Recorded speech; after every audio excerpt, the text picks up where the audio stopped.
Ρωμάνο, στο όριο του offside ο Κάσος. Ντάσιος. Διαμαντόπουλος κλεισμένος από τον Λαμπρόπουλο. Μπάρκας. Άσχημα έδιωξε. Το σουτ στην κίνηση ο Μπάρκας. Δύσκολη επέμβαση. Το δικό του λάθος πήγε να πληρώσει το 21.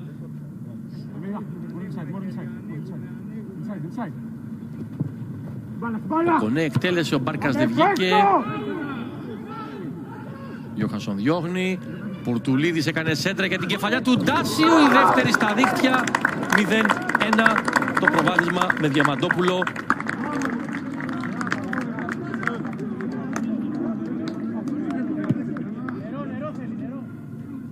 Μάνταλος. Θα κοντά ο Μπακασέτας για να πάρει την μπαλά. Ο Μάνταλος κάνει σουτ. Δοκάρει και έξω. Το 31. Πλατέλας περιμένει τη γρήγορη κίνηση του Αλμέιδα που και πάλι είναι εκτός θέσης. Το κοντρόλ του Μπακασέτα και το ωραίο σουτ. Δεύτερη τελική του πρώην μεσοεπιθετικού του Πανιωνίου. Δίας.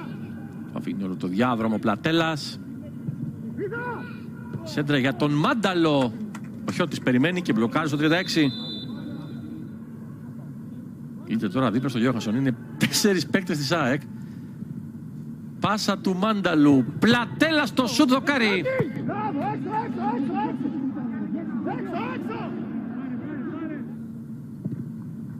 Η σέντρα για τον Γιώχανσον έξω. Για τον Κολοβέτσιο που πήρε την κεφαλιά και πρόλαβε τον Γιώχανσον στην κίνηση καθυστερής του μηχρόνου. Πλατέλας. Και Μάνταλος, ωραία σέντρα για την κεφαλιά εκτός εστίας του Αλμέιδα. Μάνταλος. Συνεργασία με Μπακασέτα. Παίρνει αρκετό παιχνίδι στην εκκίνηση του δεύτερου μέρους ο Πλατέλας.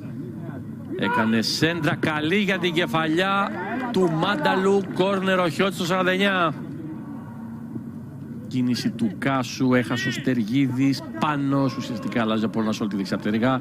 Έχει δυνάμεις ο Πάνος. Περιμένει την κίνηση του Κάσου στο χώρο. Ωραίο σουτ. 0-2 στο 61. Εξαιρετική δουλειά κάνει ο Απόλλωνας στο παιχνίδι. Ο Αραβίδης να πατήσει περιοχή. Με τη δεύτερη κράτησε την μπάλα. Ο Μάνταλος. Ο Ροντρίγκες. Δοκιμάζει ωραίο σουτ και πετυχαίνει ένα καταπληκτικό γκολ ο Ροντρίγκες στο 73.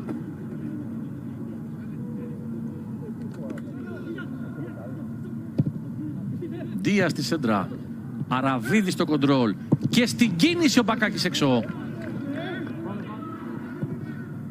Σέντρα Λαμπρόπουλου, ο Ροντρίγκες, ο Δίας, ο Γεωργακόπουλος, η κόντρα κόρνερ στο 76.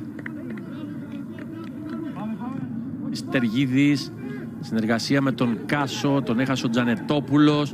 Πάσα του Στεργίδη για τον Κάσο, πιθανώς να ήταν offside. Σιατραβάνης, ανέβηκε ο Ρουμπουλάκου και έχει 3 επιλογές στην περιοχή. Ανενόχλητο ζυγίζει τη σέντρα που περνάει από το Μανολά. Ο Στεργίδης πλασάρει και σκοράρει 1-3 στο 83. Λάθος του Μανολά, δεν υπολόγισε σωστά τη σέντρα.